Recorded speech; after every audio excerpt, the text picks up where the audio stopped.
Heroes కానీ లేకపోతే senior heroes కానీ ఫిల్మ్స్కి సంబంధించినంత వరకు ఫ్యాంటసీస్ అని కానీ లేకపోతే ఏదో kind of high rank of technologies western film influences కానీ ఇంకోటి కానీ యూత్ ఈ రోజున ఎక్కువగా they are tending to see that kind of films.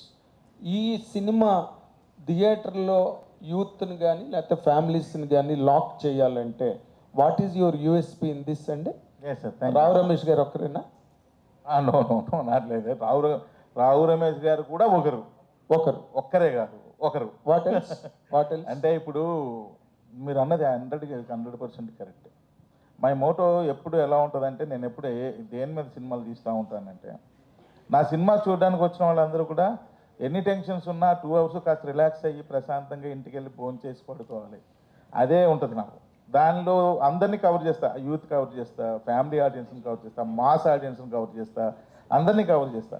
నేను సినిమా చేసేటప్పుడు ఇవన్నీ జాగ్రత్తలు తీసుకుంటా, అందరికీ సాటిస్ఫై చేసే విధంగా. అంటే నేను చేయకపోవచ్చు అందరినీ కూడా 100% బట్ అట్లీస్ట్ నా ప్రీవియస్ ఫిల్మ్స్ వల్ల నాకు తెలిసిందంటే ఓకే, అందరూ హ్యాపీగానే చూస్తున్నారు, మన సినిమాని ఆదరిస్తున్నారు. అదే ఫార్ములాని ఫాలో అవుతా. అంతకు మించి ఇది ఇంకా వేరే ఆలోచన ఏముంది. రావు రమేష్ గారు, చెప్పండి. ఈ ఫిల్మ్లో మీరు ఏదో చాలా కొత్త స్టింట్లో కొత్త యాంగిల్స్లో మిమ్మల్ని మీరు ఎక్స్పెరిమెంట్ చేసుకున్నారు. How did you enjoy your character అండి?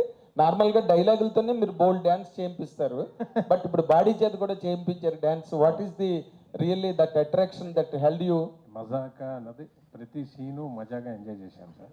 కాకపోతే నేర్చుకొని చేయగలిగింది కొన్ని. మనం రొమాంటిక్వి ఆడవాళ్ళని చూసి మనం చేయాలంటే కొంచెం ఫెరోషియస్గా యాక్ట్ చేయడం తప్పితే, ఏడిపించడం తప్పితే ఇది కొత్త, అది నాకు చేయడం. అది నేను కొంచెం వీళ్ళ గైడెన్స్, అంటే వీళ్ళని మరి తప్పుగా రాసికండి, అన్ని లిటరల్గా రాయకండి, ఎలగారికల్గా తీసుకోండి. ప్రతిదీ లిటరల్ బేస్డ్ అన్నాను అనుకోండి. మీరేమో ఎలగారికల్గా మాట్లాడతారు, మేము లిటరల్ గా రాయకూడదు. మీరు కాదు, జనాల గురించి. ఓకే, మీరు అలాగే అది ఇదే సార్ మీతో ఉన్నది. ఎలా ఉందంటే మీతో క్వశ్చన్లు వేయించుకోవడం, డబ్బులు ఇచ్చి చేతపడి చేయించుకోవడం లాగా ఉంది.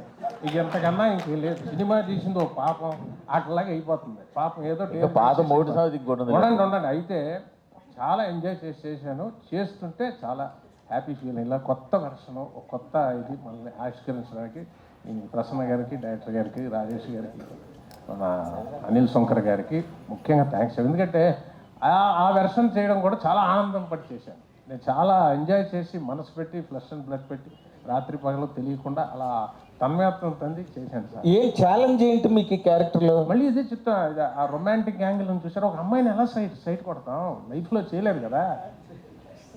ఏమంటే పెళ్లి చూపులే ఏమనుకుంటున్నారు మీకు నేను డైరెక్ట్ చెప్తున్నా, ఎంత కష్టం అనుకుంటున్నారు ఇది ప్రేమించడమా?